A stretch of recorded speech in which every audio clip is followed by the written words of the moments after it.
வணக்கம். திசைகளின் 5 மணி செய்திகள். அதிகார துஷ்பிரயோகத்திற்கு வழிவகுக்கும் சட்ட திருத்தத்தை அனுமதிக்க முடியாது. நாடாளுமன்றத்தில் ஜெலுத்தோங் MP அரசின் ராயர் அதிரடி முழக்கம். மலக்கா டுரியான் துங்காலில் 3 இந்திய ஆடவர்கள் போலீசாரால் சுட்டுக் கொல்லப்பட்ட சம்பவத்திற்கு உள்துறை அமைச்சு இன்னும் உரிய பதிலை வழங்காத நிலையில் கொண்டுவரப்படவிருக்கும் புதிய சட்டத்திருத்தம் அதிகாரிகளின் அத்துமீறல்களுக்கு சட்டப்பூர்வ பாதுகாப்பை வழங்கிவிடும் என ஜெலுத்தோங் நாடாளுமன்ற உறுப்பினர் RSN ராயர் நாடாளுமன்றத்தில் மிக கடுமையான எச்சரிக்கையை விடுத்துள்ளார். நாடாளுமன்றத்தில் நேற்று முன்தினம் வியாழக்கிழமை நடைபெற்ற சிறைச்சாலை சட்டத்திருத்த மசோதா 2026 மீதான விவாதத்தில் கலந்து கொண்டு பேசிய ராயர், இந்த சட்ட திருத்தத்தை எக்காரணம் கொண்டும் அனுமதிக்கக்கூடாது என்று வலியுறுத்தினார். கடந்த ஆண்டு நவம்பர் மாதம் மலக்கா டுரியான் துங்காலில் G. Logeswaran, M. Pushpanathan, T. Puvaneswaran ஆகிய 3 இந்திய இளைஞர்கள் போலீசாரால் சுட்டுக் கொல்லப்பட்டனர். தற்காப்புக்காகவே சுட்டதாக போலீசார் தரப்பில் கூறப்பட்டாலும் அது திட்டமிட்ட படுகொலை என்பதற்கான ஆடியோ ஆதாரங்களையும் உடற்கூராய்வு அறிக்கைகளையும் குடும்பத்தினரும் வழக்கறிஞர்களும் பொதுவெளியில் உடைத்துள்ளனர். பொதுமக்களின் கடுமையான கண்டனங்களுக்கு பிறகு இந்த சம்பவம் கொலை வழக்காக குற்றவியல் சட்டம் 302 பிரிவின் கீழ் மாற்றி விசாரணை செய்ய சட்டத்துறை அலுவலகம் உத்தரவிட்ட போதிலும் இதுவரை சம்பந்தப்பட்ட அதிகாரிகள் மீது என்ன நடவடிக்கை எடுக்கப்பட்டுள்ளது என்பது குறித்து உள்துறை அமைச்சு நாடாளுமன்றத்தில் தெளிவான விளக்கத்தை அளிக்கவில்லை என்று ராயர் தெரிவித்தார். கடந்த ஆண்டு தைப்பிங் சிறைச்சாலையில் கைதிகள் மீதான அதிகாரிகளின் கொடூரமான அதிகார துஷ்பிரயோகம் மற்றும் அத்துமீறல் சம்பவங்களையும் தமது வாதத்தில் ராயர் சுட்டிக்காட்டினார். தற்போதைய நிலையில் உரிய சட்ட கட்டுப்பாடுகள் இருக்கும் போதே அதிகாரிகள் இப்படி அத்துமீறலில் ஈடுபடுகிறார்கள் என்றால் புதிய சட்ட திருத்தத்தின் கீழ் அதிகாரிகளுக்கு கூடுதல் பாதுகாப்போ அல்லது சட்ட விலக்கோ வழங்கப்பட்டால் நிலைமை இன்னும் மோசமாகும் என்று ராயர் எச்சரித்தார். புதிய சட்டத்திருத்த மசோதாவின் கீழ் முன்மொழியப்பட்டுள்ள பிரிவு 63A சிறைத்துறை அதிகாரிகளுக்கு தவறான நடவடிக்கைகளிலிருந்தும் சட்டப்பூர்வ பாதுகாப்பை அளிக்கும் வகையில் அமைந்துள்ளதாக ராயர் தெளிவுபடுத்தினார். மேலதிகாரிகளின் உத்தரவை பின்பற்றி நடந்ததாக கூறி எந்தவொரு அதிகாரியும் சட்டத்தின் பிடியிலிருந்து தப்பித்துவிடக்கூடாது. டுரியான் துங்காலில் 3 இந்திய இளைஞர்கள் சுட்டுக் கொல்லப்பட்ட சம்பவத்திற்கு இன்னும் முறையான நீதி கிடைக்கவில்லை. இதுபோன்ற சூழலில் அதிகாரிகளுக்கு எல்லையற்ற அதிகாரத்தையும் பாதுகாப்பையும் வழங்கும் சட்ட திருத்தங்களை அரசு கொண்டுவரக்கூடாது. இது சட்டத்தின் ஆட்சிக்கே எதிரானது என்று ஆவேசமாக உரையாற்றினார். RSN ராயர் புக்கெட் குலுகோர் MP ராம்கர்பால் சிங் மற்றும் எதிர்க்கட்சி MPகள் உள்ளிட்ட பல நாடாளுமன்ற உறுப்பினர்களின் கடுமையான எதிர்ப்பு மற்றும் வாதங்களை தொடர்ந்து சிறைச்சாலை சட்டத்திருத்த மசோதா மீதான வாக்கெடுப்பு தற்காலிகமாக ஒத்திவைக்கப்பட்டு நாடாளுமன்ற மனித உரிமைகள் மற்றும் பாதுகாப்புக்கான சிறப்பு குழுவின் கூடுதல் பரிசீலனைக்கு அனுப்பப்பட்டுள்ளது. ஜோஹர் மாநில சட்டமன்ற தேர்தலில் பக்கத்தான் ஹரப்பான் வெற்றி பெற்றால் யார் மந்திரி பசார் என்பது உரிய நேரத்தில் அதிகாரப்பூர்வமாக அறிவிக்கப்படும் என்று அதன் உதவித் தலைவர் டத்தோஸ்ரீ சைஃபுடின் நசுட்டியோன் இஸ்மாயில் தெரிவித்துள்ளார். இன்று நடைபெற்ற வேட்புமனு தாக்கலின் போது புத்ரி வங்சா சட்டமன்ற தொகுதி பக்கத்தான் ஹரப்பான் வேட்பாளர் டத்தோ மஸ்லிம் மாலிக் மற்றும் புக்கிட் பத்து சட்டமன்ற தொகுதியின் பக்கத்தான் ஹரப்பான் வேட்பாளர் ஆர்த்தர் சியோங் சென் சேனை ஆகியோரை வழிநடத்திய பின்னர் செய்தியாளர்களிடம் பேசிய அவர், தற்போதைய முக்கிய கவனம் கட்சியின் தேர்தல் பிரச்சாரங்களை சிறப்பான முறையில் முன்னெடுப்பது மட்டுமே என்று டத்தோஸ்ரீ சைஃபுடின் குறிப்பிட்டார்.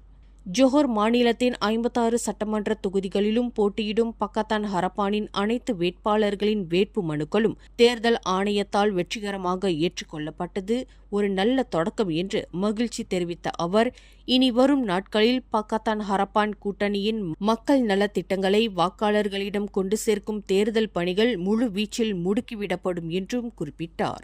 Ada calon kita yang 1 lawan 1, ada 3 penjuru. Macam Atta Bukit Batu ada 5 penjuru. Jadi itu adalah perkara biasa.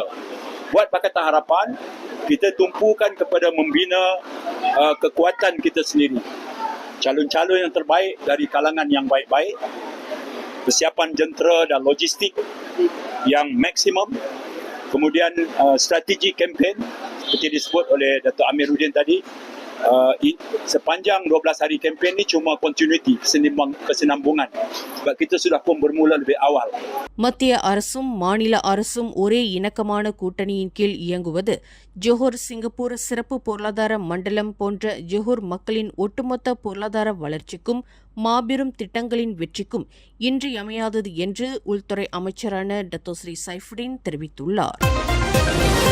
Johor மாநில தேர்தல் களம் முறைப்படி தொடங்கியுள்ள நிலையில் அனைத்து அரசியல் கட்சிகளும் அவற்றின் பிரச்சார பிரிவினரும் மற்றும் ஆதரவாளர்களும் அவதூறுகளையோ அல்லது வதந்திகளையோ பரப்பாமல் உண்மை மற்றும் தரவுகளின் அடிப்படையில் மட்டுமே ஆரோக்கியமான முறையில் தேர்தல் பிரச்சாரம் செய்ய வேண்டும் என்று தொடர்புத்துறை அமைச்சரும் பக்கத்தான் ஹரப்பான் தகவல் தொடர்பு இயக்குநருமான டத்தோ ஃபமி ஃபசில் மிக உறுதியாக வலியுறுத்தியுள்ளார். இன்று நடைபெற்ற ஜோஹர் மாநில தேர்தல் வேட்புமனு தாக்கலின் போது பத்துபஹாட் MRSM மையத்தில் சுமரா சட்டமன்ற தொகுதியின் பக்கத்தான் ஹரப்பான் வேட்பாளர் முகமது குசான் அபுபக்கர் அவர்களை வழிநடத்திய பின்னர் செய்தியாளர்களிடம் பேசிய டத்தோஃபாமி, தேர்தல் என்பது நாட்டின் ஜனநாயக கடமை என்பதால் பிரச்சார கலாச்சாரம் முழுமையான ஒழுங்குடனும் நெறிமுறைகளுடனும் இருக்க வேண்டும் என்றார்.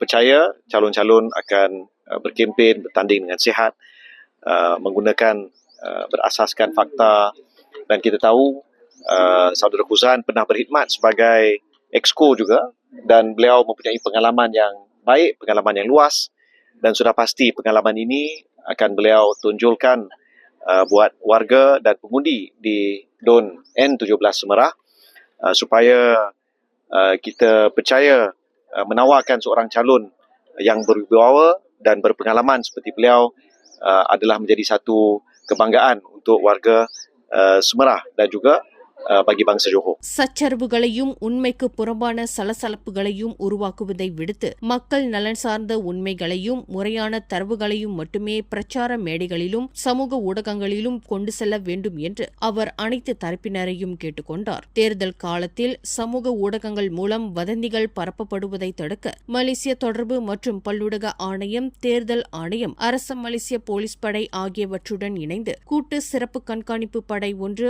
அமைக்கப்பட்டுள்ளதாக அமைச்சர் குறிப்பிட்டார்.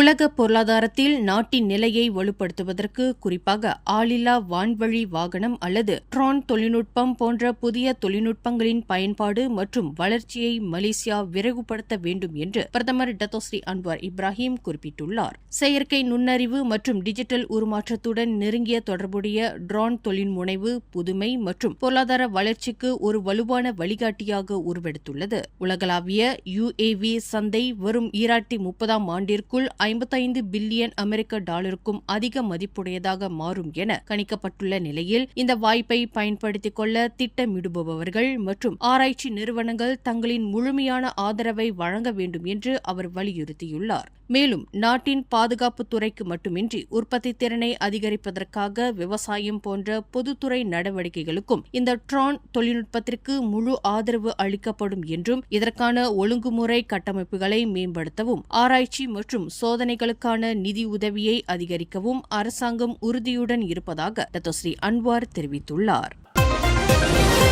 ஜோஹர் மாநில தேர்தலில் ஒண்டாவ் சட்டமன்ற தொகுதியை தக்க வைத்துக் கொள்ள போட்டியிட வேண்டாம் என்ற பர்சத்து கட்சியின் முடிவு அங்குள்ள வெற்றி வாய்ப்புகளையும் கட்சியின் பலத்தையும் மறுபரிசீலனை செய்த பின்னரே எடுக்கப்பட்டது என்று அக்கட்சியின் தலைவர் தான்ஸ்ரீ முய்டின் யாசின் தெரிவித்துள்ளார். இத்தொகுதியின் முன்னாள் சட்டமன்ற உறுப்பினர் கட்சியிலிருந்து விலகிச் சென்றதே இந்த முடிவுக்கு முக்கிய காரணம் என்று குறிப்பிட்ட அவர் அனைத்து தொகுதிகளிலும் போட்டியிட வேண்டும் என்பது கட்டாயமல்ல என்றும் அடிமட்ட தொண்டர்களின் ஆதரவு மற்றும் வாக்காளர்களின் மனநிலையை அடிப்படையாக கொண்டே இந்த வியூகம் வகுக்கப்பட்டுள்ளது என்றும் கூறினார். முன்னதாக பர்சத்து கட்சியிலிருந்து விலகி மீண்டும் அம்னோவில் இணைந்த முன்னாள் சட்டமன்ற உறுப்பினர் அல்வியா தலிப் இம்முறை பரிசன் நேஷனல் வேட்பாளராக ஒண்டாவ் தொகுதியில் களம் இறங்கியுள்ளார். மேலும் தேர்தலில் எந்தவொரு கட்சிக்கும் பெரும்பான்மை கிடைக்காமல் தொங்கு சட்டமன்ற நிலை ஏற்பட்டால் கூட்டணி ஆட்சி அமைப்பது குறித்து தேர்தல் முடிவுகளுக்கு பின்னரே ஆலோசிக்கப்படும் என்றும் முன்கூட்டியே எந்த கணிப்பையும் கூற விரும்பவில்லை என்றும்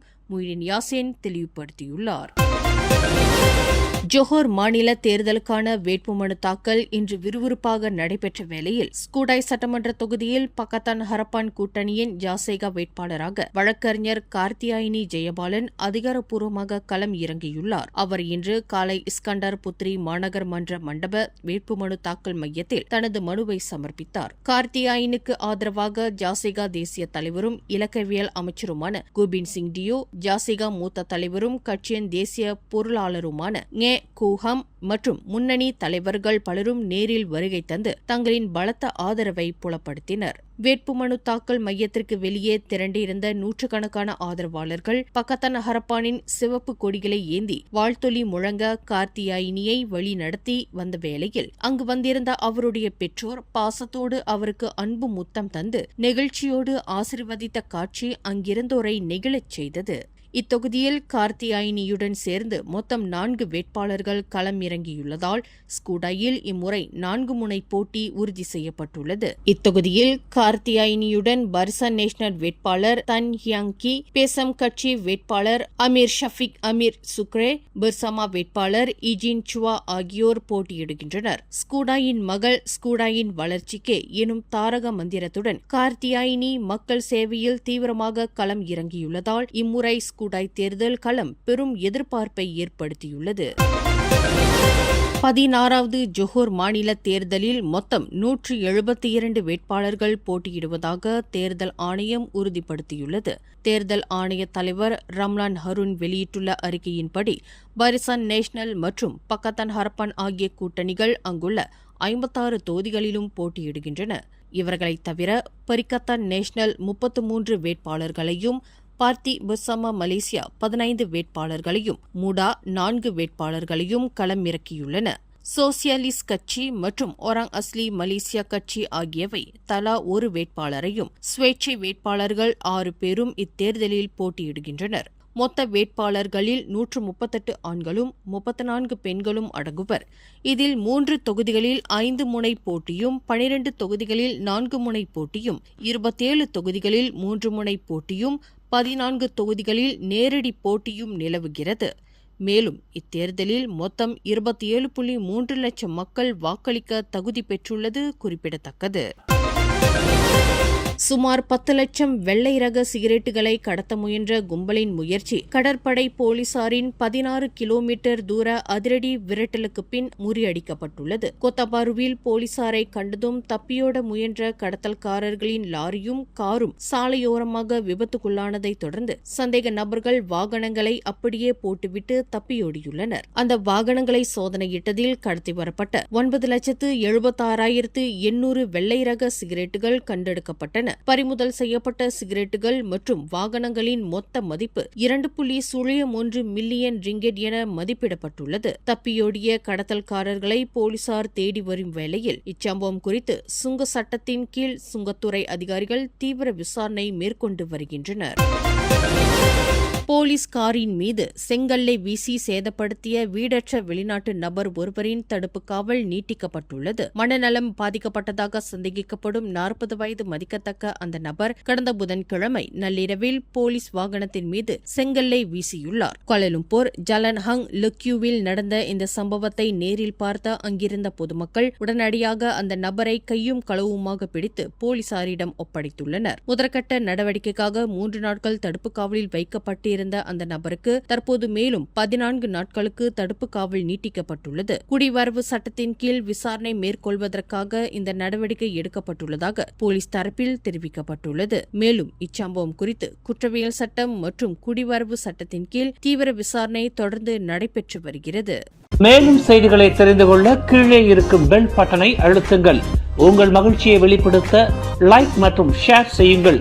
தொடர்ந்து திசைகளோடு இணைந்திருக்க சப்ஸ்கிரைப் செய்யுங்கள்.